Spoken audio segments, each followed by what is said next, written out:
And again, we should never knowingly allow a dangerous person to come into this country.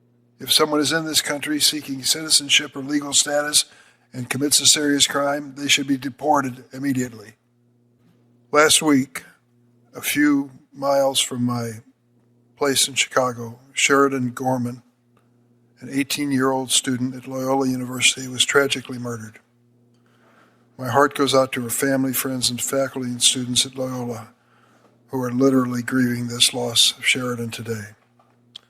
Jose Medina, a Venezuelan national who arrived in the United States in 2023, has been charged with her murder.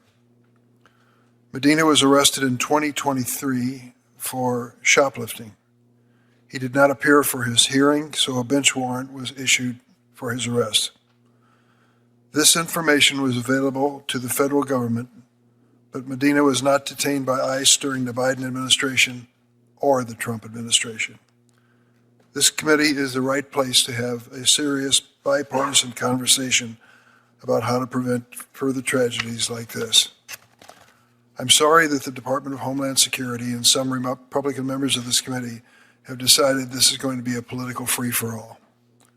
Our broken immigration system is in desperate need of bipartisan reform. We need order at our border. I've said this repeatedly, I'll say it again. We should never knowingly allow a dangerous person to come into this country. If someone is in this country seeking citizenship or legal status and commits a serious crime, they should be deported immediately. Let's start there. Is that a good bipartisan start? I hope so. President Trump campaigned on the promise that he would go after the worst of the worst, the rapists, murderers, terrorists, criminally insane, and other dangerous individuals.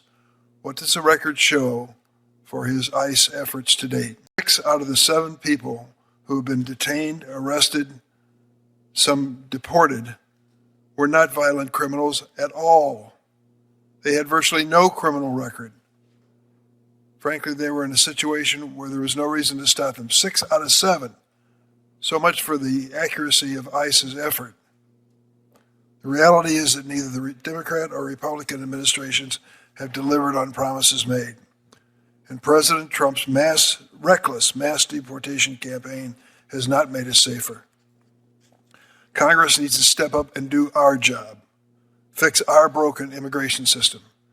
Some of the speeches you've already heard in this room were given by individuals who'd had a chance to vote for bipartisan comprehensive immigration reform and voted no.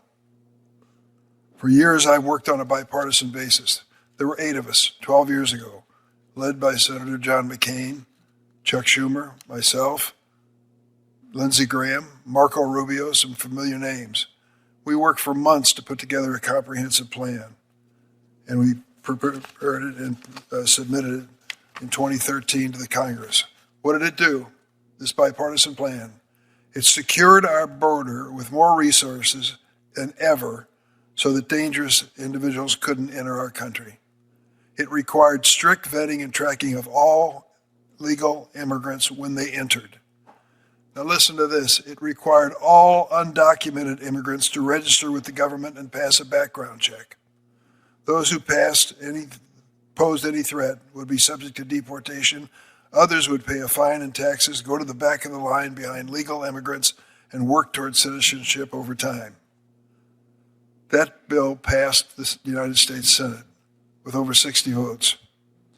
Unfortunately, the Republican House of Representatives refused to even consider it. They didn't bring it up for a debate or discussion.